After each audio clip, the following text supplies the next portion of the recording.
Hello friends, நீங்கள் பார்த்துட்டு இருக்கிறது ஹரிஷ் வாய்ஸ். இதுக்கான வீடியோவில் நம்ம என்ன பார்க்க போகிறோம்னா hunter x hunter season 4 episode 70 guts and courage. எபிசோடோட ஸ்டார்டிங்லேயே ரேசர் எதிர்த்து நம்ம கில்லுவா கான் 2 பேருமே எதிர்த்து நின்றுட்டுருக்காங்க. ஏன்னா தன்னோட அப்பா கிங் ஃபிரிக்ஸ் என்ன ஆனாலுமே சரி இதில் ஜெயிச்சு காட்டு அப்படின்னு அவங்க அப்பா சொல்லியிருப்பாங்க. அது மட்டும் இல்லாமல் என் பையனாக இருந்தாலுமே சரி நீ அவனை விட்டே கொடுக்காத, என்ன வேணாலும் பண்ணு அப்படின்னு சொல்லிட்டு கிங் ஃபிரிக்ஸ் அனுமதி கொடுத்துருப்பாங்க. அந்த ஒரு காரணத்தை ரேசர் வச்சுக்கிட்டு நம்ம கானை அடிக்க ட்ரை பண்ணுறா பாருங்க. கான் அப்படியே தடுத்து நிறுத்திட்டா. பட் இருந்தாலுமே அவனோட யூஸ் பண்ணுறதுனால அவனோட காலு தலையை மட்டும் தான் பர்ஃபெக்டாக இருந்தது தவிர அவனோட காலு சரியில்லை. அதனால் தவறி போய் கீழே விழுந்துட்டான். உனக்கு பரவாயில்ல அப்படிங்கும்போது நான் நல்லா தான் இருக்கிறேன் அப்படின்னு சொல்லிட்டு தலையில் ரத்த ஒழுகு பேசிக்கிட்டு இருக்கிறான். என்னால் அதை தடுக்க முடியும். பட் இருந்தாலுமே நான் என்னோட என்னோட தலையிலையும் அப்புறம் கையிலையும் தான் பயன்படுத்தினேன். பட் இருந்தாலுமே அவர் ரொம்பவே சக்தி வந்தவனாக இருக்கிறான். ஆனால் அடுத்த தடவை நான் அப்படி இருக்க மாட்டேன் அப்படின்னு சொல்லிட்டு இங்கே நம்ம கான் சொல்லிக்கிட்டு இருக்கிறான். ஸோ பிளேயர் கான் வெளியே போயிட்டாரு அப்படின்னா அவர் இப்போ அவுட் ஆகிட்டாரு அப்படின்னு சொல்லிட்டு இருக்கிறாங்க. ஆனால் அவர் எப்போ வேணாலும் பேக் அப்படிங்கிற ஒரு கீவேர்டு யூஸ் பண்ணி அவர் உள்ளே வரல அப்படின்னு சொல்லிட்டு அங்கே பேசிக்கிட்டு இருக்கிறாங்க. அப்படின்னா சரி, இப்போ நான் போய் மறுபடியும் பார்ட்டிசிபேட் பண்ண போகிறேன் அப்படிங்கிறாங்க.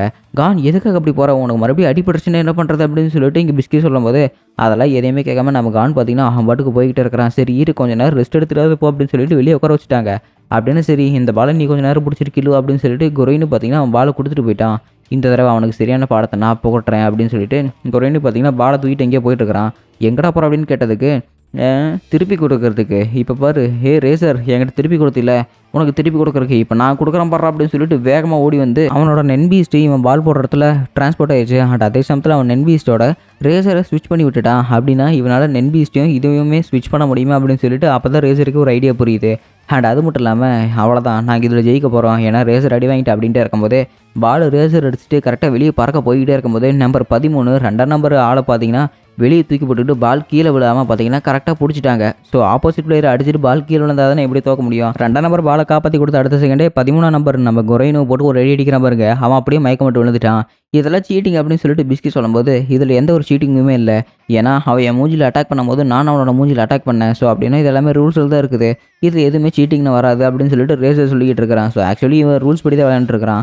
அண்ட் குறைனு மைக் மட்டும் இருந்தோடனே அவனோட நென் பீஸ்ட்டுமே பார்த்தீங்கன்னா மறைஞ்சு போயிடுச்சு. ஸோ எப்போ கான்சியஸ்னஸில் இருக்கானோ அப்போ தான் அவனோட பீஸ்ட்டுமே இங்கே இருக்குது. சரி இப்போ நம்ம வேணா கொஞ்சம் ரெஸ்ட் விட்டுக்கலாமா, ஏன்னா அவங்களோட நென் பீஸ்ட் ஓனர் படுக்க போட்டாப்புல, இவர் இதுக்கு மேலே எந்திரிக்க முடியுமான்னு தெரியலையா, அவர் எந்திரிச்சதுக்கு அப்புறம் வேணால் மேட்சை கண்டினியூ பண்ணிக்கலாம் அப்படிங்கிறாங்க. ஆனால் குறைனு வாங்கின அடிக்கி மூஞ்சி படுத்து வீங்கிருச்சு. இதுக்கு மேலே அவனால் கொஞ்சம் கூட அசைய முடியாது.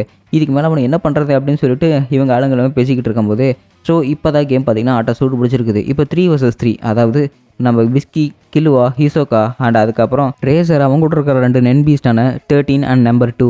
ஸோ இவன் ரொம்பவே சக்தி வந்தவனாக இருக்கிறான். அண்ட் அது மட்டும் இல்லாமல் இவன் கிட்ட தான் பால் இருக்குது. இப்போ நம்மக்கிட்ட தான் பெரிய டிஸ்அட்வான்டேஜ் இருக்குது. நம்ம எப்படியாவது அவன் போடுற பால் இப்போ தடுத்தே ஆகணும், இல்லைன்னா நம்ம கதை முடிஞ்சிடும் அப்படின்னு சொல்லிட்டு கில்லுவா எல்லாமே பிளான் போட்டுட்டு இருக்கிறாங்க. ரேசர் ஓடி பாலை போடுறான் பாருங்க. கில்லுவா தான் சாக போகிறான் அப்படின்னு பார்த்தா கில்லுவாக்கு ஜஸ்ட் மிஸ்ஸில் போகுது. ஸோ கில்லுவா ஜஸ்ட்டில் லெஃப்ட்டில் ஷிஃப்ட் ஆகி அவன் பார்த்தீங்கன்னா டாச் பண்ணி தப்பிச்சிட்டான். ஸோ பிஸ்கி அடிக்க போகுதுன்னு பார்த்தா பிஸ்கிமே தப்பிச்சிட்டான். ஆனால் ஹிசோக்கா தான் மாட்டின மாதிரி இருக்குது. அவன் கரெக்டாக கழுத்தை நெளிச்சு அப்படி தப்பிக்கும் போகும்போது அவனுக்கு பின்னாடி பார்த்தீங்கன்னா நம்பர் 2ஆம் நம்பர் அடிக்க போயிட்டு இருக்கும்போது பாலை பிடிச்சி அவன் ஹிசோக்கா பார்த்தீங்கன்னா அந்த இடத்துல அப்படி கன் மாதிரி நிற்கிற பாருங்க. அடிங்க பண்ணாலும் அருமையாக தான் பண்ணீங்க அப்படின்னு சொல்லிட்டு ஹிசோக்கா சொல்கிறான். ஸோ இப்போ யாரை அடிக்க போகிறது அப்படின்னு அவன் பிளான் போட்டுட்டு இருக்கும்போது கில்லுவா எல்லாருமே அந்த இடத்துல ரேசர் 2 பேர்த்தையுமே அடிக்க ட்ரை பண்ணியிருக்கிறான். ஸோ கில்லுவா இங்கே லெஃப்ட் சைடில் டாச் பண்ணாமல் ரைட் சைடில் டாச் பண்ணியிருந்தானா அவங்க 2 பேரும் தோக்கிற நிலையில் இவன் தான் செத்துருப்பான். அதனால தான் இப்போ கொஞ்சம் ஜாக்கிரதையாக இருக்கணும் அப்படின்னு சொல்லிட்டு கில்லுவாக்கு இப்போ தான் புரியுது.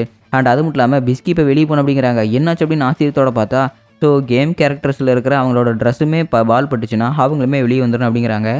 இதெல்லாம் போங்குப்பா அப்படிங்கிறாங்க. அண்ட் அதே சமயத்தில் நம்ம கான் பார்த்தீங்கன்னா பேக் அப்படிங்கிற ஒரு கீவேர்டு யூஸ் பண்ணி மறுபடியும் பார்த்தீங்கன்னா கேமுக்குள்ளே வந்துட்டான். அண்ட் அது மட்டும் இல்லாமல் ரொம்ப அவஸ்தப்பட்டுக்காத, ஏன்னா உன்னோட உடம்பு இப்போ கொஞ்சம் கூட சரியில்லை, அதனால நீ கொஞ்சம் பார்த்துருந்துக்கு அப்படின்னு சொல்லிட்டு பிஸ்கி சொல்லிட்டு இருக்கிறா.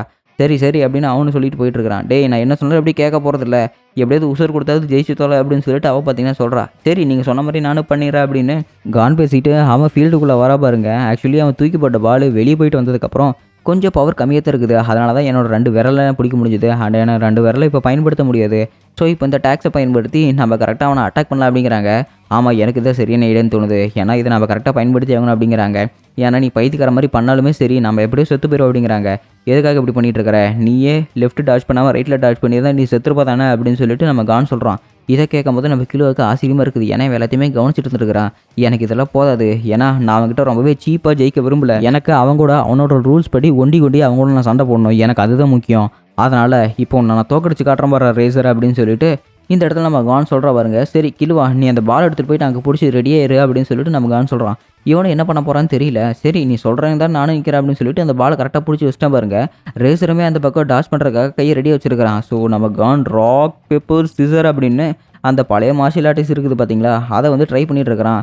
ஸோ அவன் கரெக்டாக எதை பவர் போடுறது அப்படின்னு யோசிச்சுட்டு இருக்கும்போது ராக் அப்படின்னு சொல்கிறான் பாருங்க, ஓங்கி ஒரு குத்து விட்றான். அந்த பந்து அப்படியே தீப்பொறியில் அப்படி பறக்குது. அந்த பால் பார்த்தீங்கன்னா நம்ம கான் வந்து அந்த பவர் யூஸ் பண்ணிவிட்டு நல்லா பேக்கப் பண்ணிகிட்டு இருக்கிறான். அடித்த அடுத்த சைடே பார்த்தீங்கன்னா பால் தீப்பொறியோட கிளம்புது. இது என்னது இந்த அளவுக்கு ஒரு ஃபோர்ஸோட நம்ம கான் அடிக்கிறானே அப்படின்னு சொல்லிட்டு கிலோவுக்கு சேம ஆச்சரியமாக இருக்குது. ஏன்னா இந்த தடவை அவன் ஜெயிச்சே ஆகணும் அப்படிங்கிற ஒரு வெறியோடு இருக்கிறான். இப்போ ராக் பேப்பர் சிசர் அப்படின்னு சொல்லிட்டு ஒரு குத்து விட்றா பாருங்க. அந்த பால் பறந்து போய் ரேசர் அடிக்காமல் நம்பர் 13 நம்பரை போய் அடிக்குது. அவனுமே பார்த்தீங்கன்னா அசால்ட்டாக தடுத்துட்டான். பட் இருந்தாலுமே தடுத்துமே அந்த பாலோட ஃபோர்ஸு நம்பர் 13 அப்படி பெரட்டி போட்டுருச்சு அந்த ஃபீல்டை விட்டு. அப்படின்னு சரி இதுதான் சரியான தருணம், நம்ம எல்லாருமே ஜெயிக்க போகிறோம் அப்படின்னு சொல்லிட்டு இருக்கும்போது அண்ட் அதே சமயத்தில் நம்பர் 13 நம்பர் அவுட் ஆகிட்டா. பட் இருந்தாலுமே அவனுக்கு இது கொஞ்சம் கூட சந்தோஷமே இல்லை. ஆனால் ஜெயிச்சுக்கிறோட ஆளுங்களுக்கு ஒரே குஷி. ஏன்னா அவங்கள பெரிய ஒரு ஆளை தோக்கடிச்சிச்சுல. ஆனாலுமே இங்கே கானுக்கு சாட்டிஸ்ஃபையாகவே இல்லை. என்னடா அந்த பையன் இன்னும் ரொம்பவே அன்சாட்டிஸ்ஃபையாக ரொம்பவே சந்தோஷமே இல்லாமல் இருக்கிறான் அப்படிங்கிறாங்க. அப்படின்னா ஏன் அவனை தோக்கடிக்கிறதுக்கு இது போதவே போதாது. ஏன்னா ரேசர் இதை விட சக்தி வாய்ந்தவன், அவனை தூக்கணும்னா இதை விட பவர் வேணும் அப்படிங்கிறாங்க. சரி மறுபடியுமே ட்ரை பண்ணி பார்க்கலாம் அப்படின்னு சொல்லிட்டு கிலோவாட்ட மறுபடியும் பார்த்தீங்கன்னா பால் கொடுக்குறாங்க.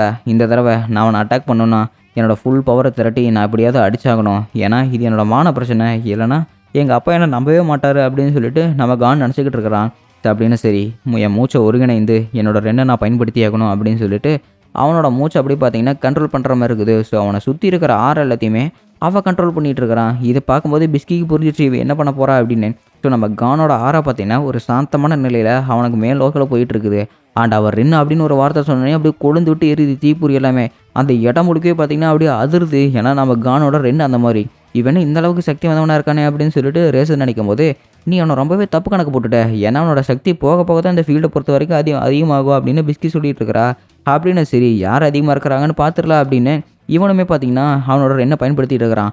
இப்போ என்னோட ஹோல் பாடியில் இருக்கிற ரெண்ணை நான் என்னோட ஃபிஸ்ட்டுக்கு பயன்படுத்தி ஆகணும் அப்படின்னு சொல்லிட்டு மறுபடியும் ராக் பேப்பர் சிசர் அப்படிங்கிற 3 மார்ஷியல் ஆர்ட்ஸில் எதை பயன்படுத்துறது அப்படின்னு அவன் சூஸ் பண்ணிட்டு இருக்கிறான். அண்ட் அந்த பவருமே பார்த்தீங்கன்னா ஃபுல்லாக அவன் கையில் அப்படியே நெருப்பு தீப்பொறி மாதிரி எரிஞ்சிக்கிட்டு இருக்குது. இந்த பவரை பயன்படுத்தி அவன் இப்படியாவது தோக்கடிச்சே ஆகணும் அப்படின்னு இப்போ பாடுறா ராக் வருது அப்படின்னு எட்டி ஒரு குத்து விட்றாமல் இருக்க அந்த பால் பார்த்தீங்கன்னா அப்படி தீப்பொறி பறக்குது. சரி இப்படி இருந்தாலுமே அவன் தப்பிக்க முடியுது அப்படின்னு நினச்சிட்டே இருக்கும்போது அவனோட ரெண்ணை பார்த்தீங்கன்னா அவன் கைக்கு பரப்பி விட்டுட்டான். ஸோ அந்த பாலோட ஸ்பீடை கண்ட்ரோல் பண்ணுறதா இவனோட வேலையை அப்படின்னு அவனோட காலுக்கு அப்புறம் கைக்கு மட்டும் அவன் யூஸ் பண்ணுற மாதிரி இருக்குது. அவன் கரெக்டாக அந்த பாலோட ஃபோர்ஸை வந்து அப்படியே மேலே தூக்கி அப்படியே டாஷ் பண்ணி விட்டுறான் பாருங்க. இவன் இந்த ஸ்ட்ரென்த்தோட பயன்படுத்தி அண்ட் அது மட்டும் இல்லாமல் அந்த பாலோட ஸ்பீடையுமே கேல்குலேட் பண்ணி அந்த பாலை வந்து மேலே அமுச்சு விட்டான். அப்படின்னா அந்த பால் வந்து இன்னும் கீழே விழுகல, அது அவனுக்கு மேலே தான் இருக்குது. 2வது தடவை தன்னோட ஆறாவை ஸ்பைக் மோடுக்கு கொண்டு போனான் நம்ம கானுக்கு. ரெண்டு பார்த்திங்கன்னா ஃபுல்லாகவே குறைஞ்சிருச்சு. அண்ட் அது மட்டும் இல்லாமல் இப்போ தான் நான் உண்மையான ஆட்டமே ஆட போகிறேன் பாரு அப்படின்னு ரேசர் சொல்லிக்கிட்டு இருக்கிறான். அண்ட் இப்போ ரேசரை தோக்கடிக்கிற அளவுக்கு ஒரு பெரிய பாலை போட்டுமே அவனால் எதுவுமே பண்ண முடியல அப்படின்னு இங்கே ஜெசிகரோட ஆளுங்க புலம்பிகிட்டு இருக்கும்போது அந்த பால் பார்த்திங்கன்னா கரெக்டாக ரேசரோட கைக்கு போகிற மாதிரி இருக்குது. ஏன்னா ரேசர் ஃபீல்டு விட்டு வெளியே போயிட்டான்ல. அண்ட் கரெக்டாக பஞ்சிங்கமாக வச்சுக்கிட்டு அந்த பாலை பார்த்திங்கன்னா ஹிசோகா இழுத்துட்டான். ஸோ இப்போ இந்த பால் எங்ககிட்ட இருக்குது, நீ தோத்துட்ட அப்படின்னு சொல்லிட்டு ஹிசோகா சொல்கிறான். ஆமாம் நான் தோத்துட்டேன், பட் இருந்தாலுமே என்கிட்ட பேக் அப்படிங்கிற ஒரு ஆப்ஷன் இருக்குது. நான் பேக் அப்படின்னு சொல்லிட்டு பார்த்திங்கன்னா மறுபடியுமே வெளியே போனேன். ரேசர் வந்து இங்கே மறுபடியும் உள்ளே வந்துட்டான். ரேசர் போட்ட அளவுக்கு அதே பவர்ஃபுல் பாலை தானே கான் போட்டா, இருந்தாலுமே அவனை தோக்கடிக்க முடியலையே ஏன் அப்படின்னு சொல்லிட்டு ஜிச்சுக்கிற ஆளுங்க பேசிக்கிட்டு இருக்கும்போது அதுக்கான காரணம் அவங்க யூஸ் பண்ணுற டெக்னிக் தான். அண்ட் அது மட்டும் இல்லாமல் ஹிசோகா ஏற்கனவே அந்த டெக்னிக்கை டாஷ் பண்ணுறதுக்காக ட்ரை பண்ணியிருக்கிறான். ஆனால் அவனை 2 விரல் தான் அதில் பாலாயிருச்சு. அண்ட் அது மட்டும் இல்லாமல் கான் யூஸ் பண்ணுற டெக்னிக்கு கில்லுவா வந்து பால் பிடிச்சிருக்கிறான்ல. இந்த இடத்துல ரொம்பவே சக்தி வந்தவங்க ஆளுன்னு யாரும் சொல்லுவீங்க? நீங்கள் கான்னு சொல்லுவீங்களா ஹிசோகான்னு சொல்லுவீங்களா? ஆனால் என்ன கேட்டால் நான் கில்லு வந்தால் சொல்லுவேன். ஏன்னா அப்பேற்பட்ட பாலை டாஷ் பண்ணுறதுக்கு ஹிசோகாவோட 2 விரலே போயிருக்குதுன்னா நம்ம ரேசரையே தூக்கி போடுற அளவுக்கு ஒரு பாலை போட்டுருக்கிற கானோட அந்த பாலை பிடிச்சிருக்கிறோட கில்லுவோட கை எப்படி இருக்குன்னு கொஞ்சமாவது யோசிச்சு பார்த்தீங்களா அப்படின்னு சொல்லிட்டு இங்கே ஜெசிகரை சொல்லிட்டு இருக்கிறான். ஆமாம் நான் சொல்கிறது கரெக்டு தான். ஏன்னா அப்பேற்பட்ட பஞ்சு தாங்குற அளவுக்கு அவன் எப்படியாவது அவனோட ஆறாவை கோட் பண்ணியிருக்கனோட கையில். ஆனால் அந்த ஆறாவை அவன் கோட் பண்ணாத காரணத்தினால அவனோட கை நேரம் டேமேஜ் ஆயிருக்கும் தான் நினைக்கிறேன். ஏன்னா அவனோட ஆறாவை பயன்படுத்தி அந்த பாலை வந்து அவன் யூஸ் பண்ணியிருந்தா அந்த பாலோட ஸ்பீடு வந்து கன்ஃபார்மாக குறைஞ்சிருக்கும். அந்த பவர் அவனால் ஃபுல்லாக யூஸ் பண்ண முடியாது. அந்த ஒரு காரணத்தினால தான் அவனோட வெறும் கையே யூஸ் பண்ணி அந்த பாலை பிடிச்சிருந்துருக்கிறான். ஆனால் அந்த பால் பின்னர் அவன் கையை பதம் பார்த்துருக்கோம். அவனால் இப்போ கையை பாலை கூட பிடிக்க முடியாது அப்படின்னு சொல்லிட்டு ஜெசிகரை சொல்லிக்கிட்டு இருக்கிறான். அப்படின்னு சரி இன்னொரு தடவை நாம் இந்த பாலை போடலாமா அப்படின்னு சொல்லிட்டு கான் கில்லோட்ட பேசிகிட்டு இருக்கும்போது போடலாம் அப்படிங்கிறாங்க. ஆனால் ஜெசிகரா கையை தூக்கிட்டு ரெஃப்ரி எனக்கு ஒரு டவுட்டு, நான் மறுபடியும் கேம்குள்ளே வரலாம் அப்படின்னு கேட்கும்போது இல்லை நீங்கள் அவுட் ஆகிட்டீங்க மறுபடியும் உள்ளே வர முடியாது அப்படிங்கிறாங்க. சரி உள்ள இருக்கிற பிளேயரை இம்போர்ட் பண்ணியாவது நான் இங்கே உள்ளே வந்துடலாம் அப்படிங்கிறாங்க. ஆனால் அதுக்கு யாராவது வந்தாகணுமே அப்படின்னு சொல்லிட்டு ரெஃப்ரி சொல்லும்போது, சரி நான் அவங்க கிட்ட பேசினா மட்டும் போதும் அப்படின்னு சொல்லிட்டு ஜட்ஜுக்கரை பார்த்தீங்கன்னா இங்கே கான் கில்லோட்ட பேசிட்டு இருக்கிறாங்க. ஆக்சுவலி கான் என்னால் அந்த தண்டர் பவர் அதாவது லைட்னிங் பவர் யூஸ் பண்ணி என்னோட கையை வந்து ஒரு கோட்டிங் மாதிரி போட்டுக்க முடியும். அதனால் உன்னோட பவரை என்னோட தாங்க முடியும், என் கையால் தாங்க முடியும். ஸோ இப்போ நீ என்னை உள்ளே கூட்டிகிட்டு போ, ஏன்னா அப்போ தான் நான் உன்னோட பாலை பிடிக்கிற அளவுக்கு தயாராக இருக்க முடியும். ஏன்னா இப்போ கில்லோவால் உன்னோட பாலை பிடிக்கவே முடியாது அப்படிங்கிறாங்க. அதெல்லாம் ஒன்றும் தேவையில்ல வயசானவரே, நீ உன் வேலையை பார்த்துட்டு நான் கரெக்டாக இந்த பாலை வந்து பிடிச்சிருவேன் அப்படின்னு சொல்லிட்டு இந்த இடத்துல கில்லுவா சொல்லிக்கிட்டு இருக்கிறான்.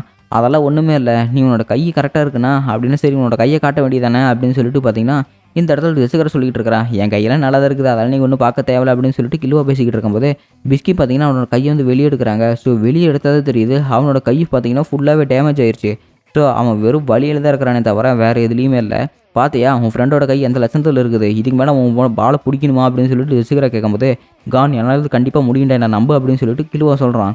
ஆக்சுவலி அவனோட கை இந்த மாதிரி ஆகிறது எனக்கு ஏற்கனவே தெரியும். பட் இருந்தாலுமே எனக்கு அவன் தான் என் பாலை பிடிக்கணும். ஏன்னா அந்த பால் கரெக்டாக அவன் பிடிச்சா தான் நான் வந்து என்னால் நம்பிக்கையோடு அடிக்க முடியும். இதுவே இந்த பாலை பிடிச்சிருந்தது நீ பிஸ்கி இல்லைனா ஹிசோகாவாக இருந்தால் என்னால் கன்ஃபார்மாக ஃபுல் கான்சன்ட்ரேட் பண்ணி அடிச்சிருக்க முடியாது. இதுவே கில்லுவா அந்த பாலை பிடிச்சிருக்கிற காரணத்தினால தான் என்னால் அந்த பாலை ஃபுல் ஃபார்மில் அடிக்க முடியுது. ஏன்னா நான் கில்லுவாவை முழுசாக நம்புகிறேன், அவனால் மட்டும்தான் இதெல்லாமே பண்ண முடியும் அப்படின்னு சொல்லிட்டு இந்த இடத்துல நம்ம கில்லுவாவை கண்மூடித்தனமாக நம்ம கான் நம்புகிறான். இதை பார்க்கும்போது அவனுக்கு ஒரு மாதிரி கில்ட்டி ஃபீலிங் ஆயிடுச்சு. ஏன்னா இவன் நான் முழுசாக நம்புறானே அப்படின்னு அதுக்காகையாவது இவங்க ஏதாவது பண்ணி ஆகணும் அப்படின்னு சொல்லிட்டு கில்லுவாவே பார்த்தீங்கன்னா ஃபுல் மைண்டோட உள்ள போயிட்டுருக்கிறான். ஸோ இப்போ பாலை பாஸ் பண்ணியாக்கலாம்ல, அதனால் இப்போ நம்ம கான் டீம் கிட்ட தான் பால் இருக்குது, என்னால் இந்த பால் தூக்கி போட முடியாது, பட் இருந்தாலுமே நான் இதை போடுறேன் அப்படின்னு சொல்லிட்டு கரெக்டாக பிஸ்கி 2ஆம் நம்பரோட காலையே பார்த்தீங்கன்னா அடிச்சிட்டா. அண்ட் அது மட்டும் இல்லாமல் பால் கீழே விலக போகிறதுக்கு முன்னாடியே பார்த்தீங்கன்னா அந்த 2ஆம் நம்பர் கரெக்டாக தூக்கி பால் அடிக்கிற பாருங்க, அந்த பால் பறந்து போயிட்டு கரெக்டாக இங்கே கீழே விழுந்துருச்சு. அண்ட் அப்படின்னா 2ஆம் நம்பருமே போயிட்டான். இப்போ டீமில் மொத்தம் 2 பேர், அதாவது 2 vs 1.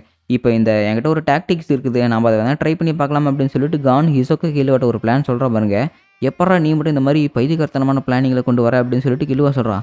இந்த பிளானிங் நல்லா தான் இருக்குது, ஏன்னா இதை நான் பயன்படுத்தி பார்க்கலாம் தான் தோணுது அப்படின்னு சொல்லிட்டு இந்த இடத்துல ஹிசோகா சொல்கிறான். ஏன்டா உன் பிளானிங்கில் உயிருக்கு விபத்தாவே தான் இருக்குமாடா அப்படின்னு சொல்லிட்டு இங்கே கில்லுவா சொல்கிறான். உன்னை தாண்டா நம்பி இருக்கிறேன் நான் அப்படின்னு சொல்லிட்டு இவங்க 3 பேருமே ஒரு டாக்டிக்ஸோட நிற்கிறாங்க ரேசர் ஜெயிக்கிறதுக்காக. அதோட இந்த எபிசோடு முடிக்கப்பட்டதே.